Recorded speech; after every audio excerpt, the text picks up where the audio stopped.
Wizard's Top 3 Daily News in Manipuri.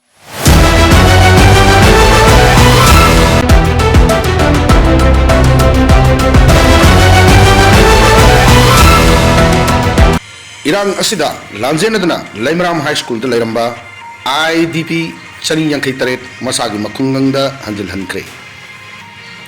kunja lisingani ga kulhumdoigi me ahundagi thokiba Manipur gi irang asina maramoiduna lanjenaduna Bishnupur Nambol subdivision gi manung chanba Laimram High School relief camp de Lairamba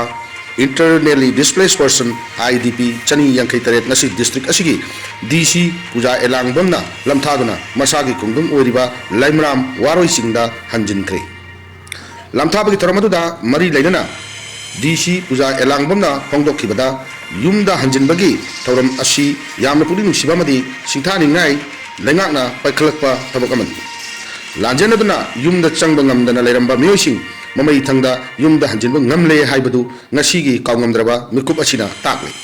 IDP sing mayumda hanjinba ngamba asina lamdam asida tangdu leitaba phibam hanjilakpa hore haibagi singthani ngai oiba khongthang amani haina ja elangbamna makha taki BJP na mikhal mai thirabadi lenga ki scheme amata chana halloi hairubagi chawna wathok oire Arunachal Pradesh ki Panchayat Transport and Rural Development Minister Ojing Tashingna state asigi Lower Divang Valley District election campaign chathabada voter singda form na kihan kanghanduna karigumba mikhal ki BJP na maithi hoba tarbadi district asida lenga ki scheme amata chana loi haina phongdok lubagi chawna wathok oire hairi Arunachal gi Panchayat amadi municipal gi mikhal asi tha asigi taramanga da pangtok na batarang tauribani Masiga mari lainana hojik Model Code of Conduct MCC chanadun lairibani MCC bu kaiduna Minister Ojing Asingna pongdokkiba wafam sing asina asobo political gi oiba charangna thokhanduna maikai kayadagi minister bu yaningdaba amasung BJP gi thobak thongbu yaningdaba phongdor kre hairi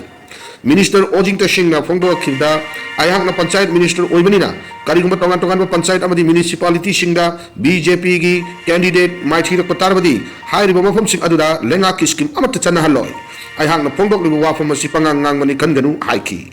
Taudok asina state asina pangtokadoriba local body election asigi integrity kaidana lairibra haibagi wahang thokal lakkiba galona Arunachal Pradesh lairiba BJP gi lengangna democracy gi itis ngaklibra haiba wahang kaya pradamiyam dagi hangnarakni mapalungi pauda PM Modina Russian President Putin taramno okre malamasida Indiana makogi kwaidagi ariba amasung kwaidagi maruiba strategic partnership singi manungdagi ama amuk hanna session hanba oina uriba pungkuntaraki khongchat amagidamak Russian President Vladimir Putin na sagol sen gi numidang weramda New Delhi da lening tawkri President Putin ngasi Delhi da pung taruka minute kuntra manga da tungaki Palam airport ta mahaku Prime Minister Narendra Modi na lengolaga taramna oki Prime Minister na Russia gi President adugidamak lanai chakle namasu singari losingba ani aduna airport gi larai gi oiba leibak ani gi marakta leinariba mari sing amasung strategic ki naklaba mari adu uttuna gari amatada tongminaki losingba ani na kulhomdoi suba Indian Russia annual summit adu co-chair tawgani summit adu da intergovernmental agreement tara hena amasung commercial MOU tara manga hena sahi taunarba yai haina pawsina makatari